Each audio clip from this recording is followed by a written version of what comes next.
ক'ৰবাত দেখিছিলে নেকি? মোৰ খুবকে পেটটো বিষাইছে। ডক্টৰৰ ওচৰলৈ যাবৰ সময় হ'ল নেকি? তোৰ ডক্টৰৰ ওচৰলৈ যাবৰ সময় হৈছে নে নাই সেইটো তই মোক নহয়, মইহে তোক ক'ম। কিন্তু মা, মোৰ পেটটো বিষাই থকা সময় হ'ল। মই অথনিৰ পৰা কোৱাহে নাছিলোঁ, কিন্তু প্ৰায় ৩-৪ ঘণ্টাই হৈ গ'ল মোৰ পেটটো বিষাই থকা। হ'ল নেকি যাব ডক্টৰৰ ওচৰলৈ? মই কৈছোঁ নহয়, কেঁচুৱা পাবলৈ অকল তয়ে ওলোৱা নাই, ময়ো কেঁচুৱা পাই থৈছোঁ। গতিকে মই ভালকৈয়ে জানো কেতিয়া ডক্টৰৰ ওচৰলৈ যাব হয়। আমি বোৰেতো ডক্টৰৰ ঘৰ দেখিয়েই নাপালোঁ, ঘৰতেই কেঁচুৱা জন্ম দিলোঁ। তহঁতৰ দিনতহে এতিয়া ডক্টৰৰ ওচৰলৈ নগ'লে কেঁচুৱা জন্মই দিব নোৱাৰ। মা, আপোনালোকৰ দিন আৰু এতিয়াৰ মাজত বহুত পাৰ্থক্য আছে। একো পাৰ্থক্যডাল নাই। পাৰ্থক্যৰ সৃষ্টি কৰিছ যদি তহঁতবোৰে নিজেই কৰিছ। এলেহুৱা হলি মস্ত, ধূদ হলি, একো এটা কাম নিজেই কৰিব নোৱাৰা হলি। সেইকাৰণে সকলো ক্ষেত্ৰতে ডক্টৰ। মা, আপুনি আজি মোক এইটো সময়ত এইবোৰ কথা কিয় শুনাইছে?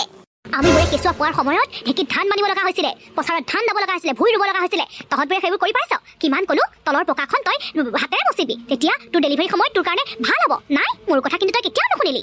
আপোনাৰ এইবোৰ কথা শুনাৰ ধৈৰ্য মোৰ এতিয়া নাই মা। মই সঁচাকৈ কৈছোঁ, মোৰ পেটটো সঁচাকৈ খুব বিষাইছে। আপুনি এখেতক ক'ত আছে বিচাৰি আনকচোন। ফোনটো থৈ গ'ল, ক'লৈনো ওলাই গ'ল। মই কৈছোঁ নহয় তোক, তোৰ সময় নাই হোৱা বুলি। যা এতিয়া বিচনাত শুই থাক গৈ। যিমান পাৰোঁ তোক সিমান দেৰিকৈ হস্পিটেললৈ নিব লাগিব, নহ'লে আজিকালি ডক্টৰবোৰে যোৱাৰ পাছতেই অকল চি ছেকশ্যনৰ কথাই চিন্তা কৰে। কোনো কাৰণতে নৰ্মেল ডেলিভাৰী দিবই নিবিচাৰে। সিহঁতৰতো মুনাফাৰ কথা থাকে, সেইকাৰণে যিমান পাৰোঁ তোক সিমান দেৰিকৈ হস্পিটেললৈ নিম। আমিবোৰে কোনো ডক্টৰ নোহোৱাকৈ ঘৰতে কেঁচুৱা পালোঁ, আৰু তহঁতবোৰে কিয় নোৱাৰিবি? মুঠৰ ওপৰত তোক মই কেতিয়াও চি ছেকশ্যন কৰাবলৈ দিব নোৱাৰোঁ। যদিহে তোৰ চি ছেকশ্যন হয় তেতিয়া অলপখিনি টকা যাবনে, আৰু তোৰ কেঁচুৱা জন্মৰ লগত ইমান গাল টকা খৰচ কৰিব কেতিয়াও নোৱাৰোঁ। ভগৱান, তুমি ক'ত আছা?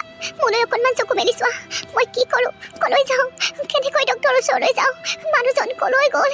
মোক তুমি ৰক্ষা কৰা প্ৰভু, ৰক্ষা কৰা। ৰুবি, কি হৈছে তোমাৰ? ৰুবি, কিয় এনেকৈ কান্দি আছা? ক'লৈ গৈছিলা তুমি? মই তোমাক গোটেইখন বিচাৰি ফুৰিছোঁ। মোক তুমি হস্পিটেললৈ লৈ যোৱা, মই নহ'লে মৰি থাকিম এতিয়া। কিয় তেনেকৈ কৈছা ৰুবি? তুমি অকণো চিন্তা নকৰিবা, মই এতিয়া আহিলোঁ নহয়, মই তোমাক এতিয়াই ডক্টৰৰ ওচৰলৈ লৈ যাম। অলপ সোনকাল কৰা, মোৰ বহুত পেট বিষাইছে। তুমি যে অথনিৰ পৰা ইমান কষ্ট খাই আছা, এই কথাটো মাক কোৱা নাছিলা কিয়? সেইবোৰ কথা বাদ দিয়া, মোক সোনকালে ডক্টৰৰ ওচৰলৈ লৈ ব'লা, নহ'লে মই সঁচাকৈ মৰি থাকিম। লাহে লাহে ব'লা ৰুবি, মই ধৰি দিওঁ নেকি? নাই, নালাগে দিয়া, মই পাৰিম। তহঁত দুটা ক'লৈ যাবলৈ ওলাইছ? মা, ৰুবিৰ পেটটো খুবকৈ বিষাইছে, তাইক সোনকালে ডক্টৰৰ ওচৰলৈ নিব লাগিব। তুমিও ব'লা আমাৰ লগত। তই মোক বলেৰে নোৱাৰিলি যে এতিয়া গিৰিয়েৰক লগালিগে। মইতো কোৱা নাছিলোঁ এতিয়াইতো ডক্টৰৰ ওচৰলৈ যাবৰ সময় হোৱা নাই বুলি। মা, কি কৈছা তুমি এইবোৰ? ৰুবিয়ে বিচনাত বিষত চট ফটাই ফুৰিছে, আৰু তুমি কৈছা ডক্টৰৰ ওচৰলৈ যাবৰ সময় হোৱা নাই বুলি? ময়ো তহঁত হালক জন্ম দি থৈছোঁ বাবা। তোক আৰু ভনীয়েৰক মই ঘৰতেই জন্ম দিছিলোঁ, আৰু সেইকাৰণে ক'ব পাৰোঁ কেতিয়া ডক্টৰৰ ওচৰলৈ যাবৰ হয় আৰু কেতিয়া নহয়। মা, মই আপোনাক কিমান ক'ম, মোৰ পেটৰ কথা, মোৰ বিষৰ কথা মইহে উপলব্ধি কৰিব পাৰিছোঁ, আপুনি কেনেকৈ পাৰিব? মানি লৈছোঁ আপুনি কোৱা কথাটো শুদ্ধ যে মোৰ সময় হোৱা নাই, কিন্তু অকণমান যদি আগতীয়াকৈ ডক্টৰৰ ওচৰ পাওঁগৈ তাতনো কিহৰ আপত্তি থাকিব লাগে? সেইটোকেতো মই বিচৰা নাই যে তই আগতীয়াকৈ এডমিট হোৱাটো, নহ'লে সিহঁতে তোৰ চি ছেকশ্যন কৰিব, কেতিয়াও তোৰ নৰ্মেল ডেলিভাৰীৰ কাৰণে চেষ্টাই নচলাব। সেইকাৰণে কৈছোঁ, আৰু তোৰ সন্তান জন্মৰ লগত ইমান টকা খৰচ কৰিব নোৱাৰি। গতিকে তই যেতিয়া সময় হ'ব তেতিয়াহে ডক্টৰৰ ওচৰলৈ যাব পাৰিবি। মা, তুমি এইবোৰ কি কৈছা? বলিয়া হৈছা নেকি? তোমালোকৰ দিনৰ লগত এতিয়া দিন নিমিলে। বেয়া নাপাবা মা, তোমাৰ কথা মানি মই ৰুবিক এনেদৰে বিষত চট ফটাই থকাটো চাই থাকিব নোৱাৰোঁ। যদিও ৰুবিৰ চি ছেকশ্যন হয় হওক, টকা খৰচ হ'লে হওক, মোৰ তাত কোনো আপত্তি নাই। টকা মইহে খৰচ কৰিম, তুমি নকৰা নহয়। মুঠৰ ওপৰত মই মাত্ৰ বিচাৰোঁ ৰুবি আৰু ৰুবিৰ গৰ্ভত থকা সন্তানটো সুস্থ সবল হৈ থকাটো। ব'লা ৰুবি, ইতিমধ্যেই বহুত সময় পাৰ হৈ গৈছে। কংগ্ৰেচুলেশ্যনছ, আপোনাৰ এজনী ছোৱালী জন্ম হৈছে। কি সঁচাকেনে ডক্টৰ? থেংক ইউ ছ' মাছ। আৰু মোৰ মানুহজনী ভালে আছে নহয় এতিয়া? ছোৱালী সন্তান জন্ম হৈছে আৰু মুখত হাঁহিছা? এইটো নহয়, এইটো মানে মই কি ল'ৰা জন্ম দিলোঁ? হস্পিটেলৰ পৰা গৈ লওঁ তোক ভালকৈ হেঁকা দিম। কুলক্ষণী বোৱাৰী, ল'ৰা এটা জন্ম দিব নোৱাৰিলি, প্ৰথমতেই ছোৱালীহে জন্ম দিলি। আই এম চৰি, আপোনাৰ কাৰণে এটা বেয়া খবৰ আছে। আচলতে আমি বহুত চেষ্টা কৰিও আপোনাৰ পত্নীক বচাব নোৱাৰিলোঁ। কি? আপুনি এইবোৰ কি কৈছে ডক্টৰ? আপুনি ঠিকেই শুনিছে। আচলতে আপোনালোকে তেখেতক হস্পিটেললৈ অনাৰ সময়টো বহুত পলম কৰিলে। যদি অকণমান সোনকালে তেখেতক হস্পিটেলত ভৰ্তি কৰিলেহেঁতেন তেতিয়া তেখেত এতিয়া জীয়াই থাকিলেহেঁতেন। আপোনালোকে যিটো সময়ত তেখেতক হস্পিটেললৈ আনিছে মাক আৰু সন্তান দুয়োৰে কাৰণে বহুত ক্ৰিটিকেল আছিল, কিন্তু আমি যেনে তেনে সন্তানটোক বচাব পাৰিলোঁ, কিন্তু মাকক বচাব নোৱাৰিলোঁ। হে ভগৱান, তুমি এইবোৰ কি কৰিলা মোৰ লগত? মোৰ মানুহজনী কিয় মোৰ ওচৰৰ পৰা আঁতৰ কৰি নিলা? মোক তুমি কিহৰ শাস্তি দিলা প্ৰভু? মই কি এনে পাপ কাম কৰিছিলোঁ? এইবোৰ সকলো তোমাৰ কাৰণে হ'ল মা। মোৰ পত্নীৰ মৃত্যুৰ কাৰণে একমাত্ৰ দোষী তুমি। এইবোৰ তই কি কৈছ বাবা? মই কেনেকৈ দোষী হ'লোঁ? ৰুবিয়ে বিষত চট ফটাই আছিলে, ডক্টৰৰ ওচৰলৈ আনিবলৈ তোমাক কাকুতি কৰিছিল, কিন্তু তুমি তাইৰ কথা এবাৰো নামানিলা।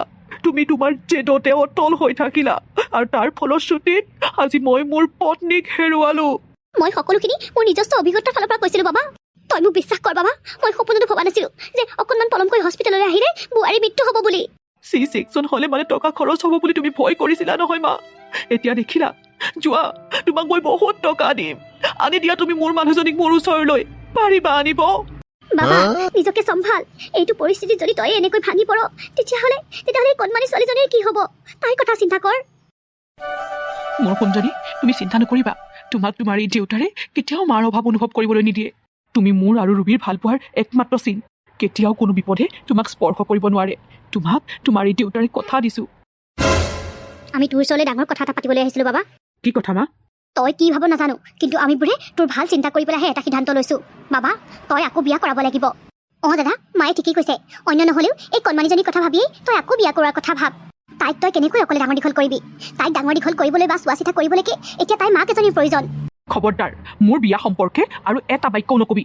এই ছোৱালীজনীৰ কাৰণে কোনটো প্ৰয়োজনীয় আৰু কোনটো অপ্ৰয়োজনীয় সেইটো চিন্তা কৰাৰ দৰকাৰ অন্তত তহঁতৰ নাই। দেখিছা মা, মই কৈছিলো নহয় দাদাই এইটো উত্তৰকে দিব বুলি। আমি তোৰ ভালৰ কাৰণে কৈছো বাবা, আৰু তই আমাকে কথা শুনাইছ। ময়ো লাহে লাহে বুঢ়ী হৈ আহিছো। তাৰ পাছত তোৰ কি হ'ব? এই ছোৱালীজনীক লৈ পেলাই তই গোটেই জীৱনটো কি অকলেই থাকিবি? অকলশৰে থাকিবলগীয়া হ'লে মই থাকিম, তুমি নহয়। গতিকে তোমাৰ চিন্তা কৰাৰ প্ৰয়োজন নাই মা। মুঠৰ ওপৰত মোৰ এটা কথাই, এই ছোৱালীজনীৰ কাৰণে কেতিয়াও মই এজনী মাহীমাক আনি দিব নোৱাৰো। ল'ৰা ছোৱালীবোৰৰ ওপৰত মাহীমাকবোৰে কেনেদৰে অত্যাচাৰ চলায় সেইবোৰ মই নিজ চকুৰে দেখি আহিছো, শুনি আহিছো। গতিকে মোক আকৌ বিয়া কৰোৱাৰ টপিকটো তোমালোকে মূৰৰ পৰা আঁতৰ কৰোৱা। শুনিলা নহয় মা দাদাৰ কথা? মই তোমাক কোৱা নাছিলো দাদাই কেতিয়াও মান্তি নহয় বুলি?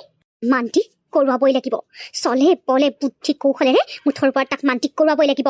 কিন্তু মা, সি যেতিয়া নিজেই বিয়া নকৰা বুলি কৈছে, তুমিনো কি আকৌ বুদ্ধি চলাবা? কি কৰিম নাজানো। মুঠৰ ওপৰত এইখন ঘৰৰ বংশ ৰক্ষা কৰিবলৈ তাক আকৌ বিয়া কৰাবই লাগিব। কুলক্ষণীয়াজনীয়ে ছোৱালী এজনী জন্ম দি থৈ গ'ল। যদি ল'ৰা এটা জন্ম দি থৈ যোৱা হ'লেও মই ইমান চিন্তা নকৰো, কিন্তু এতিয়া তাৰ বিয়াৰ কথা চিন্তা কৰিবই লাগিব। সি এই ছোৱালীজনীৰ কথা চিন্তা কৰি বিয়া নকৰাম বুলি কৈছে। যদিহে এই ছোৱালীজনী নাইকিয়া হৈ যায়। কি তুমি কি কৰিম বুলি ভাবিছা মা? ছোৱালীজনীয়ে নাইকিয়া? মা চাবা কিন্তু, যি টি কাম তুমি নকৰিবা কিন্তু। সিদ্ধান্ত ললো যেতিয়া বহুত তললৈ যোৱা কাম মই কৰিমেই। আজি ৰাতি ওলাবি, এই ছোৱালীজনীক নি পেলাই ক'ৰবাত পেলাই থৈ আহিমগৈ।